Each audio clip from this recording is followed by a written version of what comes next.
The first scream sliced through the Wyoming dusk, thin and sharp as a shard of ice. It wasn't the cry of a night bird or the complaint of a cougar.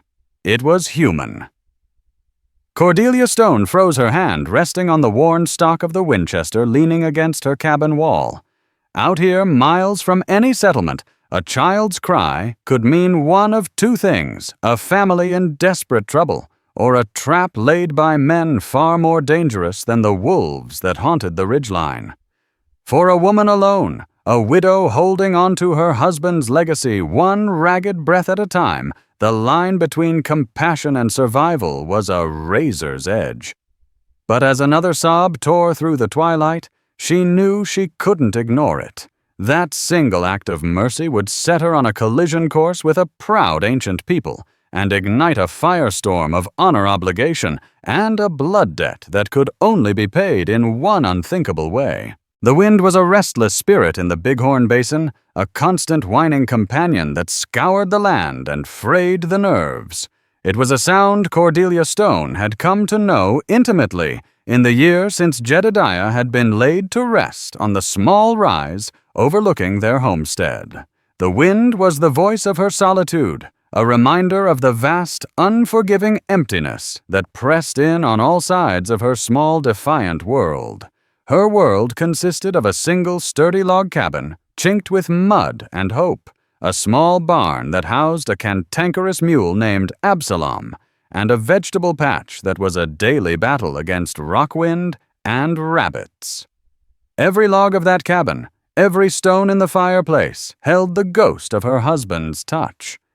Jedediah had poured his life into this land, believing in its promise, with a faith that had bordered on holy. He saw a future where she saw only hardship.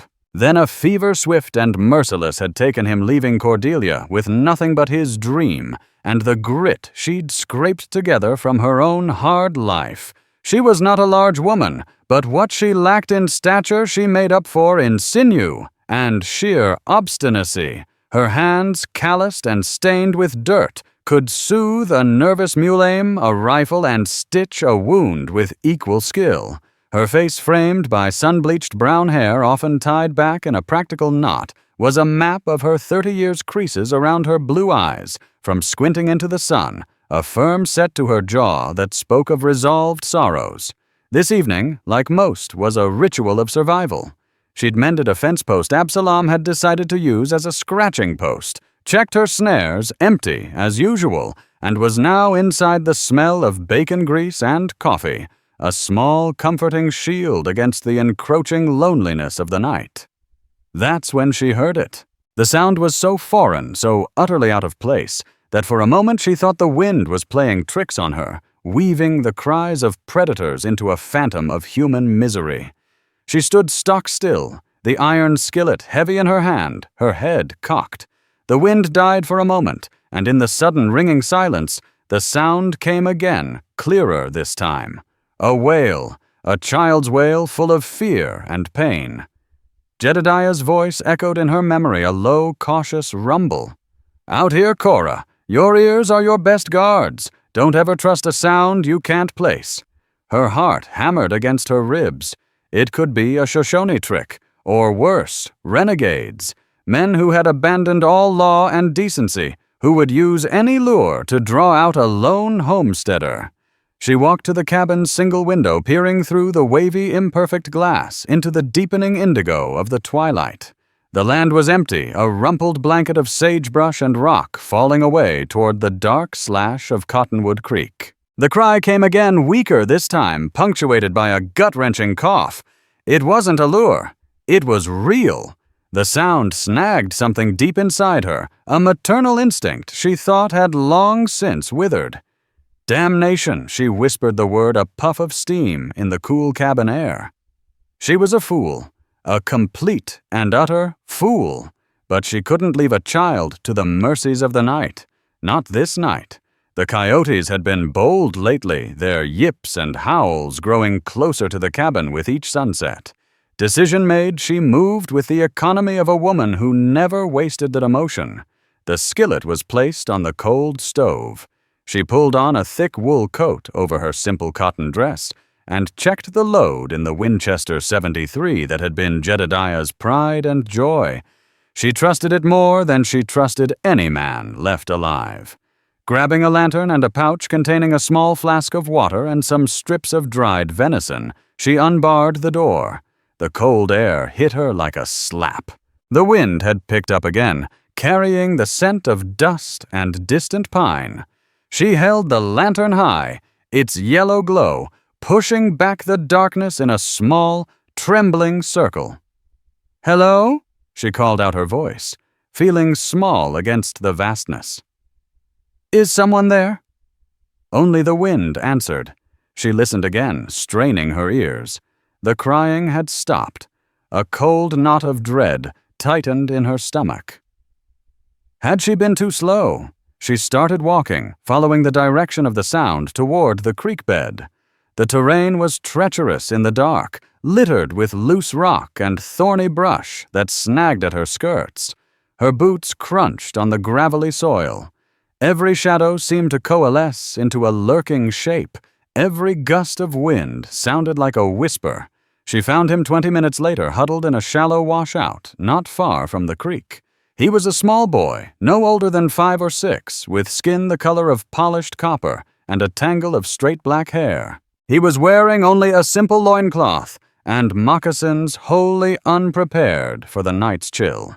He was shivering violently, his face streaked with tears and dirt. When her lantern light fell on him, he flinched and pressed himself deeper into the earth, his dark eyes wide with terror. He was Shoshone. "It's all right," Cordelia said softly, keeping her voice low and calm. "I'm not going to hurt you." She set the lantern down and knelt, keeping a respectful distance. She held out her hand, palm up, a gesture of peace. The boy just stared, his small body trembling. She could see now that his leg was scraped raw from a fall, and a feverish glaze coated his eyes. It was then that a different sound reached her, a low guttural growl from the darkness just beyond her ring of light. Cordelia's head snapped up. Her blood ran cold. She didn't need to see them to know what they were. The faint, musky scent of canine hit her nostrils. She slowly, deliberately reached for the Winchester lying on the ground beside her. From the shadows, a pair of yellow eyes gleamed, then another pair, and another. A coyote bolder than the rest trotted into the light, its lips peeled back in a silent snarl. It was lean and mangy hunger radiating from it like a foul heat. 2 more fanned out on its flanks, their forms ghostly and silent. A pack. They had been drawn by the same sound she had, but with a far different intent. They had been waiting patiently for the small, weak prey to fall silent. Her heart was a drum against her ribs. She couldn't grab the boy and run. They were too close, and he was in no condition to move quickly. Her only option was to stand her ground, here in this lonely washout with a feverish child of a people who likely saw her as an invader. "Get back!" she hissed, her voice a low threat. She raised the rifle, the smooth wood of the stock familiar and comforting against her cheek. The lead coyote took another step, lowering its head, its tail stiff. It was testing her. Cordelia didn't hesitate. She aimed and fired. The explosion of the Winchester was deafening in the enclosed space. The rifle bucked hard against her shoulder, and the smell of gunpowder filled the air. The lead coyote yelped a choked, surprised sound as it spun and dropped, kicking its legs in the dust before falling still. The other 2 scattered back into the darkness, but she knew they weren't gone. The smell of blood would only make them crazier. She quickly worked the lever action, the slick metallic shuck-shuck, a sound of deadly promise. She ejected the spent casing and chambered a new round. The boy behind her let out a terrified whimper. "Stay quiet, child," she ordered, not taking her eyes off the oppressive darkness. "Stay right behind me." For a long minute there was only the sound of the wind and her own ragged breathing. Then a blur of motion from her right. She swung the rifle, firing from the hip. The shot was a prayer, a desperate guess in the dark. A yelp of pain told her she'd hit something. Good. But from the left, the third coyote charged. It came in low and fast, a gray streak of feral hunger. She didn't have time to aim. She sidestepped, swinging the heavy rifle like a club. The steel barrel connected with the animal's head with a sickening crack. It tumbled past her, stunned and snarling, scrambling to regain its footing. It lunged again, this time for her leg. She cried out as its teeth, sharp as needles, tore through her skirt and into the flesh of her calf. The pain was white-hot electric. She stumbled back, kicking out with her other foot, connecting with the animal's ribs. It released her, and before it could recover, she brought the butt of the rifle down hard on its spine. It went limp. She stood panting, her legs screaming in agony, the metallic taste of fear in her mouth. She scanned the darkness, listening. Nothing. The immediate threat was over. She limped back to the boy, who was now staring at her with an expression of stunned awe. He looked from her to the dead animals, then back to her. She ignored the throbbing in her calf, scooped him up into her arms. He weighed almost nothing, and grabbed her lantern.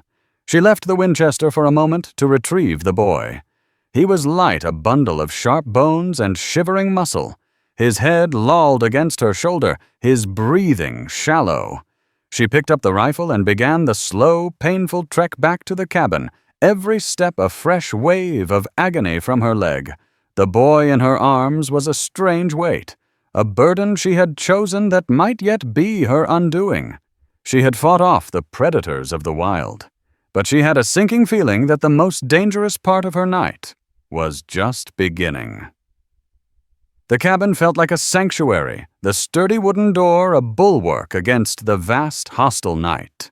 Cordelia barred it firmly, her movements stiff with pain and exhaustion. She gently placed the Shoshone boy on the cot in the corner, a cot that had once been her own, before Jedediah had built their larger bed. The child didn't stir, his eyes closed, his breathing a faint rasp. The fever was worse. His skin was hot and dry to the touch. He needed more than just warmth. First, however, she had to tend to her own wound.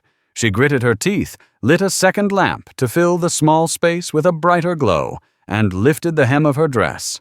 The fabric was torn and dark with blood. The coyote's teeth had left 4 deep puncture wounds in her calf, an ugly weeping constellation of pain. Infection was the real enemy now. It could kill as surely as a bullet. She moved with a grim purpose, her mind pushing the pain to a distant corner. From a small wooden chest, she retrieved her medical supplies, a bottle of carbolic acid, clean linen, bandages, a needle and gut thread. She heated water on the stove until it was steaming, then poured a small amount into a basin, adding a splash of the carbolic. The sharp, clean scent filled the air. Cleaning the wound was an exercise in pure agony. Every dab of the cloth sent a jolt of fire up her leg. She bit down hard on a strip of leather, her knuckles white, as she scrubbed the bites clean of dirt and animal saliva. The pain brought tears to her eyes, but she didn't make a sound. She couldn't afford the weakness. After cleaning the wounds, she poured a terrifying, searing trickle of whiskey directly into them. Her vision swam, and she had to grip the edge of the table to keep from fainting. Finally, she stitched the deepest tear closed with swift, practiced movements before tightly wrapping her calf in clean linen. Only then did she turn her full attention to the boy. She worked gently, sponging his face and chest with cool water to bring down the fever. He muttered in a language she didn't understand, his small hands occasionally clenching. She examined the scrape on his leg. It was deep and dirty, but not life-threatening.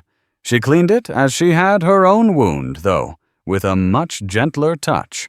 From a small tin, she took out a salve Jedediah's mother had taught her to make from comfrey and yarrow, applying it to the boy's abrasion before wrapping it loosely.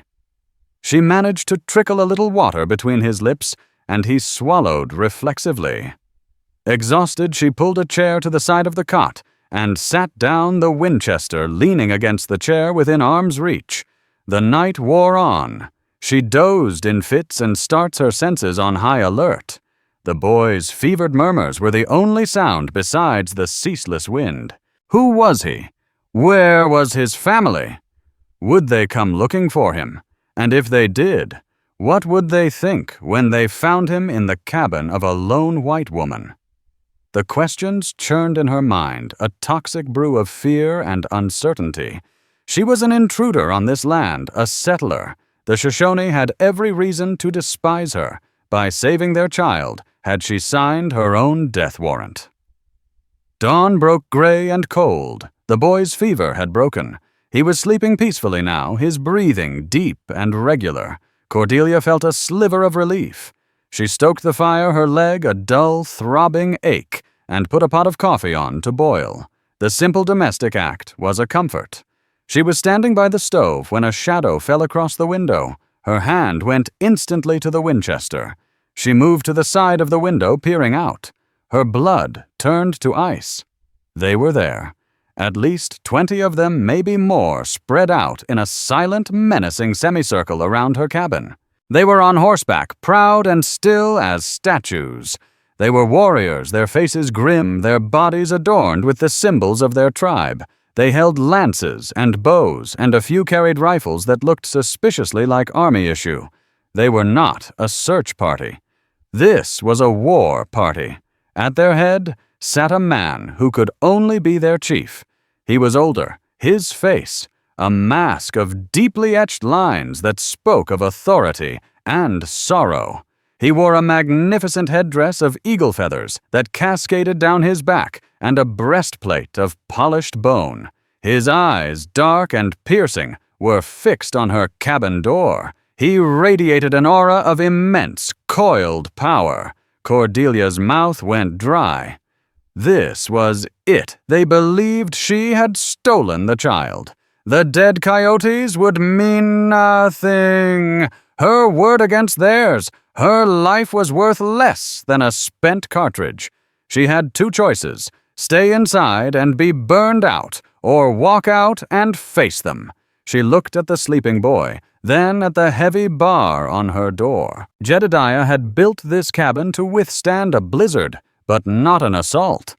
Staying inside was just a slower death. Taking a deep breath, she laid the Winchester on the table, a clear sign she was not seeking a fight. She walked to the door, her heart hammering a frantic rhythm against her ribs. She lifted the heavy bar. The screech of the door opening was unnaturally loud in the tense silence. Cordelia stepped out onto the porch, squinting against the morning light. She kept her hands open and away from her body. The pain in her calf was a sharp, grounding reality. A collective murmur went through the assembled warriors.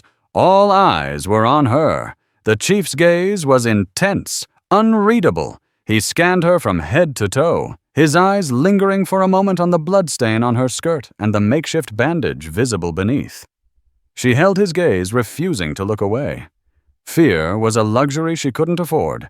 She had to show strength, or she was dead. The chief spoke, his voice deep and resonant, a string of guttural words she could not understand.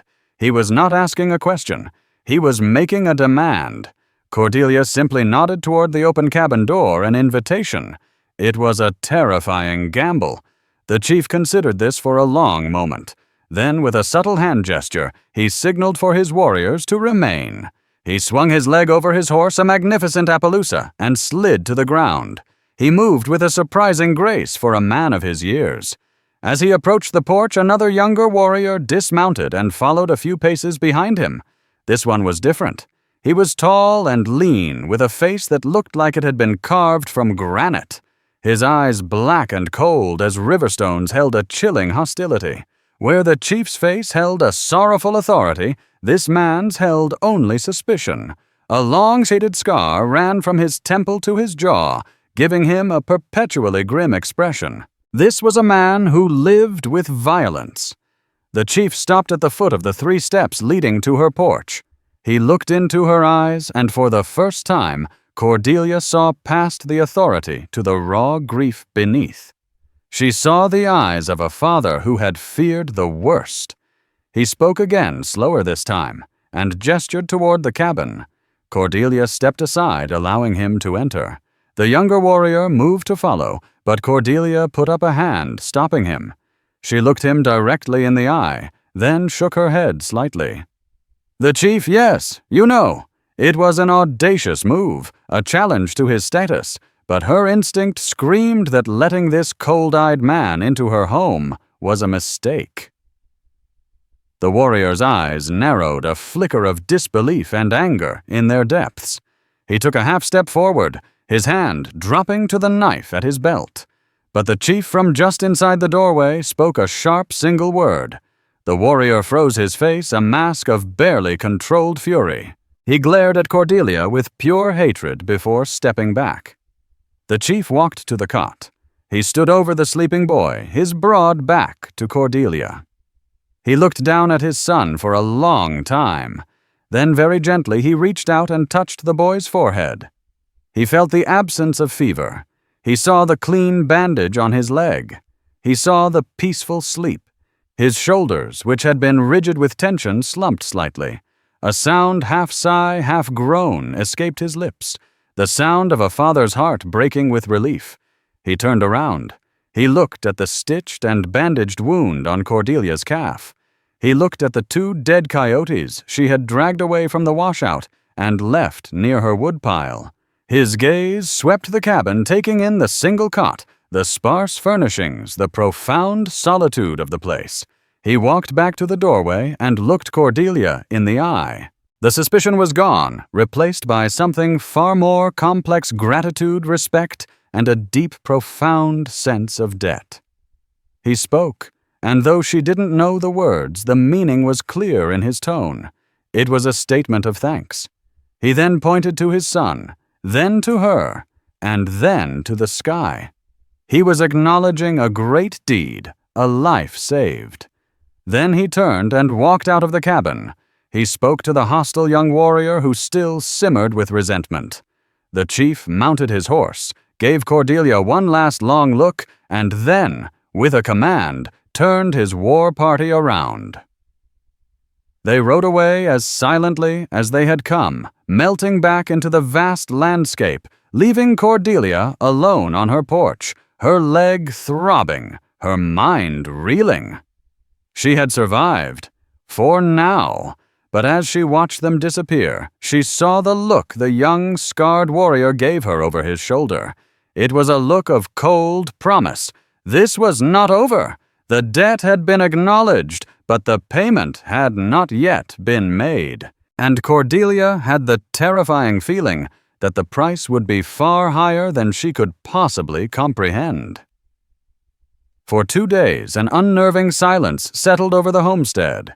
The wind still blew, and Absalom the mule still complained, but the oppressive weight of the warrior's presence was gone. Cordelia tried to fall back into her routine, but it was impossible. Every shadow seemed to hold a hidden watcher. Every snap of a twig sent her hand flying to the Winchester. She was a prisoner in her own home, trapped not by bars, but by a gnawing uncertainty. The Shoshone boy, who she learned through simple gestures, called himself Tihna, or Little Fawn, was her constant companion. He was a bright, curious child, his initial terror replaced by a quiet, watchful respect. They had no common language, but they managed. He would point to the coffee pot, and she would say, "Coffee." He would repeat the word, a small, perfect echo. She would point to his reflection in a pail of water and say his name, Tihna, and he would smile. He followed her everywhere, a small, dark-haired shadow. He watched her mend her dress, his eyes wide with fascination at the needle and thread. He helped her feed Absalom, giggling when the mule nudged him with its soft nose. In these small moments, Cordelia felt a warmth she hadn't realized she'd been missing so desperately. The silence of her cabin was no longer empty. It was filled with the soft patter of a child's moccasins. But the peace was fragile, a thin pane of glass waiting to be shattered. She knew they would be back. The chief black otter had not struck her as a man who left debts unpaid. The end of the second day brought them. She saw the dust cloud on the horizon long before she could make out the riders. This time it was different. It wasn't a war party. It was a procession. They came not with the grim silence of warriors, but with a slow, deliberate ceremony. Chief Black Otter led them, but this time he was not alone. At his side rode the scarred warrior, his face as implacable as ever. Cordelia had learned his name from Tichna, a name whispered with a mixture of fear and reverence, Kiate, hawk that flies alone. Behind them came others leading pack horses laden with goods. Tichna, seeing them from the window, let out a joyful cry and ran to the door. "Matai!" he shouted, pointing. "Father!" Cordelia's heart sank. The reprieve was over. She took a steadying breath, placed a reassuring hand on Tichna's shoulder, and opened the door. Tichna ran out straight into Black Otter's arms as the chief dismounted. The chief held his son tightly, his stoic facade melting away for a moment in a display of pure paternal love. He murmured to the boy, stroking his hair, his eyes closing in gratitude. Kiate watched the scene, his expression unreadable. His gaze then shifted to Cordelia, cold and measuring. He saw not a savior, but a complication, an unwelcome intrusion into his world. Black Otter set Tichna down and approached Cordelia. With him was an older man, his face a web of wrinkles, who she guessed was a shaman or an elder. The elder spoke, and his voice was softer than the chief's, but it held an ancient authority. He began to speak in Shoshone, his hands moving in eloquent, descriptive gestures. He pointed to Tichna, then to the sky, then to the ground, indicating the boy's spirit had been halfway between the living world and the next. He then pointed to Cordelia, and then to the dead coyotes, making a motion of a fierce fight. He described her strength, her courage. He was telling the story of that night. Then, at a signal from the chief, the procession moved forward. The warriors began to unload the pack horses, laying gifts upon the dusty ground in front of her cabin. Cordelia watched in stunned silence. First came the horses. Not old nags, but 5 magnificent ponies, their coats gleaming, and leading them a 6th horse that took her breath away, a paint stallion muscular and proud with one startling blue eye. It was a king among horses, a creature of immense value and spirit. Next came the robes, buffalo hides tanned to the softness of velvet and decorated with intricate quill work and painted symbols that told stories of hunts and battles. There were beaver pelts and fox furs, a small mountain of wealth that would fetch a fortune at any trading post. Finally, they laid down artifacts of their people, a shield decorated with eagle feathers, a bow made of horn, its pull strength far beyond her own, intricately beaded moccasins and pouches of peace pipe carved from sacred stone, and most startling of all, a brand-new gleaming Henry repeating rifle far superior to her own Winchester. Cordelia was speechless. This was more than a thank you. This was a king's ransom. It was too much. "No," she said, shaking her head, finding her voice. I cannot accept this. I did what anyone would have done." The elder paused, frowning in confusion. He looked at the chief. Black Otter's expression hardened slightly. To refuse a gift of this magnitude was a grave insult. He spoke to the elder, who then turned back to Cordelia. This time he used a few broken English words clearly learned from traders mixed with his own language and gestures. "You save, son of chief," he said, pointing to Tichna. "Great spirit, strong heart. You are good woman, strong woman." Cordelia nodded. "Thank you, but this is too much. Please take them back. My only reward is seeing the boy is safe." A tense silence fell over the group. Kiate, who had been watching with detached contempt, let out a short, humorless laugh. He spoke a sharp phrase in Shoshone to his father. Black Otter silenced him with a glare. The chief stepped forward himself. He looked directly into Cordelia's eyes, his gaze willing her to understand. He pointed to the gifts, then to her. Then he pointed to his people. He was trying to explain that this was a matter of honor, not just for him, but for the entire White River Band. The debt had to be paid, and seen to be paid. Then came the moment that ripped her world from its moorings. Black Otter put a hand on his own chest.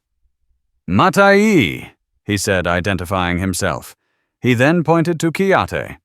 "Kiate, my son." He paused, letting the words sink in. He then made a gesture that was universally understood across all cultures and languages. He linked his two index fingers together. A union, a marriage. He pointed at the mountain of gifts, then he pointed at Cordelia, and then he pointed directly at his son, Kiate. The blood drained from Cordelia's face. Her mind reeled, unable to process the implication. The horses, the furs, the rifle. It wasn't a gift of gratitude. It was a bride price. They weren't just thanking her. They were buying her. They were offering her all this wealth in exchange for her hand in marriage. Not to the gentle, grateful chief, but to the cold, hostile warrior who looked at her as if she were something he'd scraped off his boot. "No," she whispered the word catching in her throat. "You don't understand." She looked at Kiate. His face was a mask of stone, but she could see the fury burning in his dark eyes. He was as much a victim in this as she was. His pride, his freedom being bartered by his father to a white woman he despised. This wasn't an honor to him, it was a cage. She backed away, shaking her head frantically. "No, I am a widow. My husband is buried on that hill. I will not marry again. I will not marry him." She pointed a trembling finger at Kiate. A collective gasp went through the Shoshone. Her refusal was blunt, public, and deeply shaming. To refuse the son of the chief to reject such a lavish price was to declare them and their customs worthless. The atmosphere, which had been one of solemn ceremony, instantly curdled into one of offense and anger. Black Otter's face darkened with a sorrowful rage. He had made the highest possible offer of honor to this white woman who had saved his bloodline. He had offered to bind her strength to theirs, to make her one of the people, and she had spat on it. She had shamed him, and she had shamed his son in front of all their warriors. Kiate took a step forward, his hand clenching into a fist. His voice was a low, dangerous growl as he spoke to his father. He was clearly demanding to be released from this humiliation. Cordelia stood her ground, her terror solidifying into a defiant anger. "I am not for sale," she said, her voice ringing with conviction though her body trembled. "I saved your son because he was a child alone and afraid, not to be sold like a horse." She turned and fled back into the safety of her cabin, slamming the door and dropping the heavy bar. She leaned against it, her body shaking uncontrollably, her heart threatening to beat its way out of her chest. She had just turned an act of mercy into a declaration of war. Outside, she could hear the angry shouts of the warriors and the deep commanding voice of the chief. She had fought off the Coyotes, but in her ignorance, she had stumbled into the jaws of a far more complex and dangerous trap, the rigid, unyielding jaws of tribal honor. And this time there was no rifle that could save her. The silence that followed was worse than the shouting. Cordelia stayed pressed against the door, listening. She could hear the muffled sounds of a heated argument in Shoshone between Black Otter and Kiate. Tihna, forgotten in the chaos, stood in the middle of the room, tears welling in his eyes, confused by the sudden storm of adult anger. Eventually the voices faded. Peeking through a crack in the shutters, Cordelia saw them leaving. But they did not take the bride price with them. The magnificent horses, the furs, the rifle, they remained, a glittering, insulting testament to her refusal, staked out in front of her cabin like a siege line. They were leaving the offer on the table, a constant, silent pressure.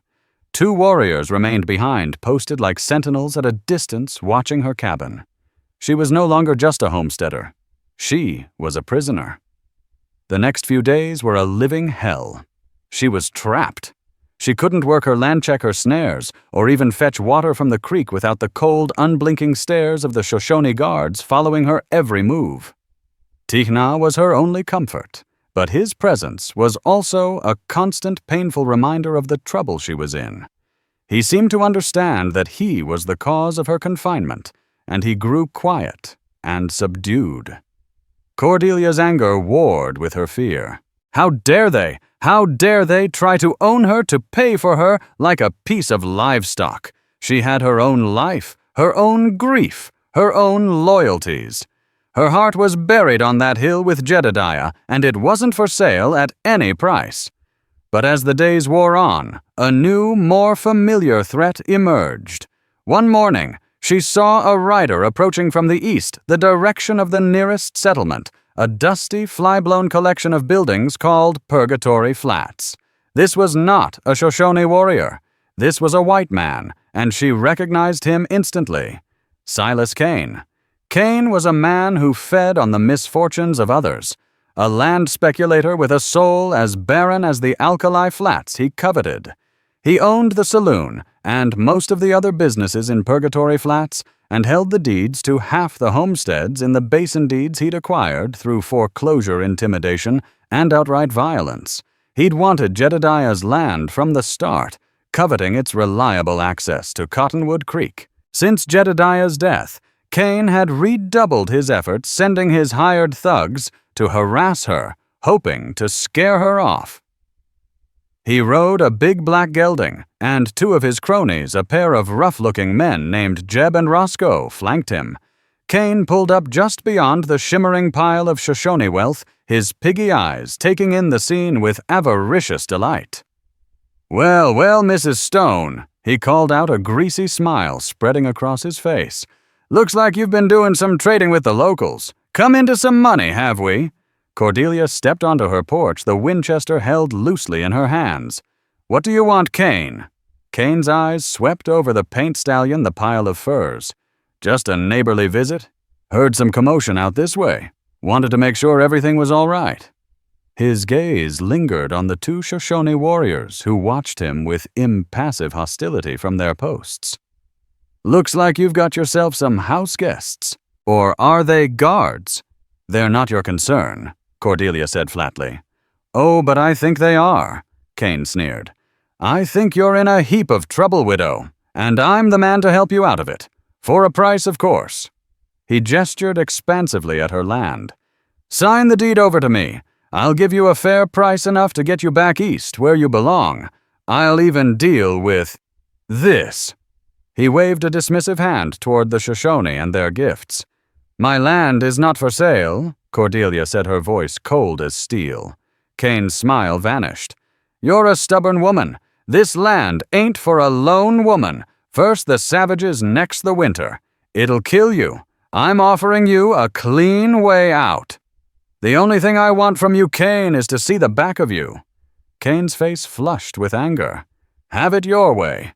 But don't come crying to me when these red devils decide to lift your scalp. They always want something in return." He spurred his horse, turning to leave, but his eyes were full of a greedy, calculating light.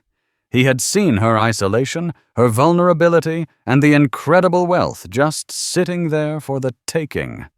His visit left Cordelia with a fresh wave of dread. She was caught between two worlds, both of them hostile. That night the attack came, not from the Shoshone, but from Kane. Under the cover of a moonless sky, he and his men returned. They were not interested in negotiation this time. The first sign of trouble was a flicker of orange against the side of the barn. Fire. "Tichna, wake up!" Cordelia shouted, grabbing the boy. She peered out the window. Flames were already licking up the dry wood of the barn wall. Absalom was braying in terror inside. 3 figures on horseback were silhouetted against the growing blaze. Kane and his thugs. They were trying to burn her out. Cordelia's mind raced. The barn was lost. She had to save Absalom, and she had to protect the cabin. She threw a bucket of water onto the cabin wall nearest the fire, hoping to keep the sparks from catching. Suddenly a rifle shot cracked through the night. Not from Kane's men. It came from the ridge where the Shoshone guards had been posted. One of Kane's men yelled in pain and surprise, his horse rearing. From the darkness, Coyote appeared. He was on foot, moving with a silent, deadly grace that was terrifying to behold. He hadn't been at the guard post. He'd been closer concealed in the rocks, watching. He carried his bow, and an arrow was already knocked on the string. Cain and his men, caught completely by surprise, wheeled their horses around. "It's the savage, kill him!" Cain roared. Jeb, the man who hadn't been hit, raised his pistol and fired wildly into the darkness where Coyote had been. But Coyote was no longer there. He was a ghost melting into the shadows. An arrow hissed out of the night and buried itself in Jeb's shoulder. He screamed and dropped his gun. Cordelia used the distraction. She burst from the cabin, Winchester in hand, and fired at Roscoe, the third man. The bullet tore through the pommel of his saddle, and his horse spooked by the fire, and the gunshot bucked him to the ground. Coyote materialized near the burning barn. Ignoring the flames, he moved to cut Absalom free. The mule, wild with fear, burst from the barn just as the roof began to collapse in a shower of sparks and embers. Cain, seeing his plan in ruins and his men incapacitated, let out a string of curses. He was no fool. He wasn't going to fight a Shoshone warrior in the dark. He fired one last panicked shot in Cordelia's direction before digging his spurs into his horse and galloping away into the night, abandoning his men. Silence fell broken only by the crackle of the burning barn and the pained groans of Cain's hired guns. Coyote stood in the flickering firelight, his bow held loosely in his hand. His chest was bare, his face grim. He looked at the ruined barn, then at Cordelia. His expression was not one of friendship, but of shared crisis. His duty was to watch her, to ensure the insult to his family was not forgotten. That duty did not include letting her be killed by other white men. Her death would leave the debt of honor. His father felt unsettled, a festering wound on their tribe's pride. Cordelia met his gaze, the heavy Winchester still warm in her hands. They were enemies bound by a transaction she refused to accept. But for one violent, fiery moment, they had been allies. They had fought side by side, protecting the same small patch of land. The two Shoshone guards emerged from the darkness and quickly, efficiently disarmed and bound Jeb and Roscoe. Coyote walked over to Cordelia. He stopped a few feet away, his eyes scanning her, checking for injury. He spoke not in his own tongue, but in the same broken English the elder had used, though his was more practiced, more fluid. "These men, you know them." It wasn't a question. "His name is Silas Cain," Cordelia said, her voice hoarse from the smoke. "He wants my land." Coyote's eyes flickered toward the direction Cain had fled. "He will return." "I know." He then looked at the smoking ruin of her barn. He had saved her mule, but her winter supply of hay, her tools, everything was gone. Her chances of surviving the coming winter had just been reduced to almost nothing. He gave a sharp nod. "You fought," he said. It was a simple statement of fact, but from him it sounded like the highest compliment. He had seen her fire the Winchester, seen her stand her ground. He had witnessed her strong heart for himself. He turned without another word and strode back into the darkness. The two guards dragged Cain's men away with them. Cordelia was left alone with Tihna, a terrified mule, and the smoldering ashes of her husband's dream. She was still a prisoner, still the subject of an unwanted bride price. But something had shifted. In the heat and violence of the attack, a sliver of understanding had been forged. She had seen the warrior behind the resentment, and he had seen the fighter behind the stubborn woman. Their war was not over, but a new, more dangerous enemy had united them in a fragile, unspoken alliance. And as Cordelia stared into the dying embers, she knew that Silas Cain would be back, and next time he would not be satisfied with just burning a barn. The ashes of the barn were a cold, gray wound on the land, a daily reminder of how close Cordelia was to ruin. The coming winter loomed, and her hope for surviving it had gone up in smoke. A tense, watchful peace held with her Shoshone guards. But it was the peace of a jailer with his prisoner. The lavish bride price remained untouched before her cabin, a constant glittering insult. Coyote himself was a phantom on the periphery of her life. He never approached, but she felt his eyes on her. Occasionally she would find a freshly killed deer or a brace of rabbits left near her woodpile. It wasn't friendship. It was a cold, practical transaction. He was ensuring the object of his family's honor and his personal burden did not starve before the matter was settled. Tina, the small boy at the center of this storm, became a fragile bridge between their worlds, learning English words from Cordelia as she learned to read the silent warnings in Coyote's posture on the ridge. This fragile stalemate was shattered one bright afternoon. Cordelia was trying to salvage tools from the wreck of the barn, while Tina chased grasshoppers near the creek bed. The attack came with a suddenness that stole her breath. Silas Kane and two new ruthless-looking men burst from the cover of the gully. Before Cordelia could react, Kane had snatched Tina, hauling him onto his horse and clamping a hand over the boy's mouth. "We're going to have a new negotiation, widow," Kane shouted, his face a mask of triumph. He held the terrified boy in front of him like a shield. An arrow, swift and silent as death, flew from the ridge.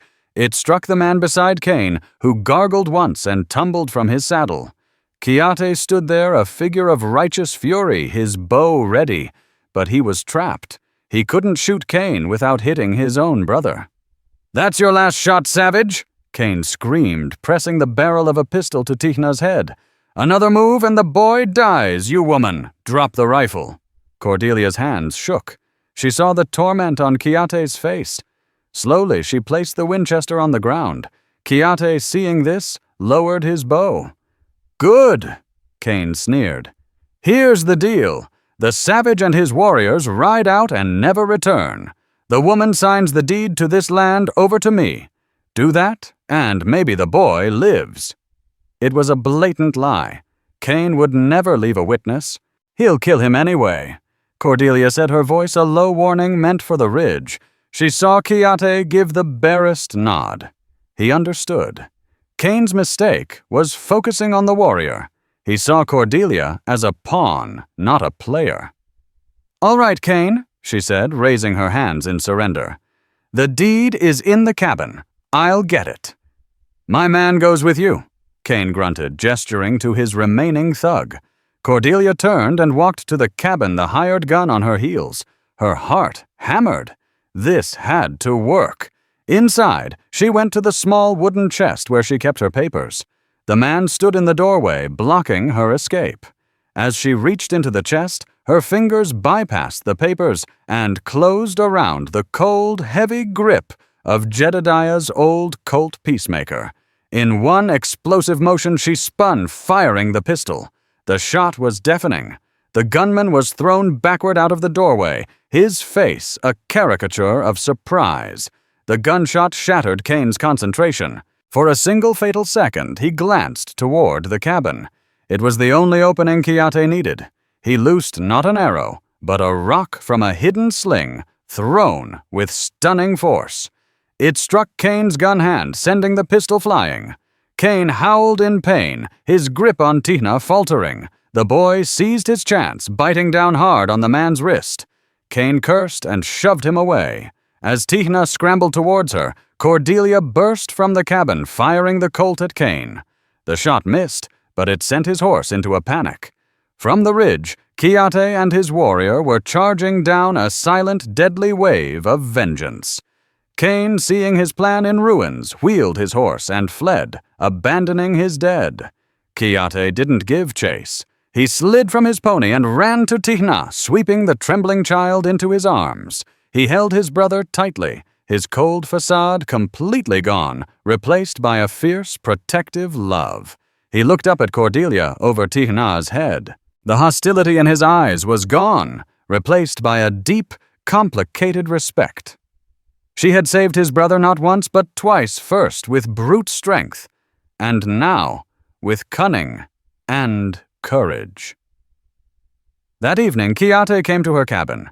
He came alone and unarmed. He gestured to the lavish bride price that still glittered in the twilight. "This," he said, his English slow and deliberate, "was the honor of my father. It was a chain for you and for me." He walked to the magnificent paint stallion, took its lead rope, and handed it to Cordelia. He went to the furs and took one single perfect buffalo robe, laying it gently on her porch. He picked up the Henry rifle and leaned it against her wall. "A horse of spirit for a woman of spirit," he stated. "The debt of my family is paid." He looked her directly in the eye. "My debt is my own." He reached into his own hair and untied a single intricately braided lock at its end, a single perfect hawk's feather.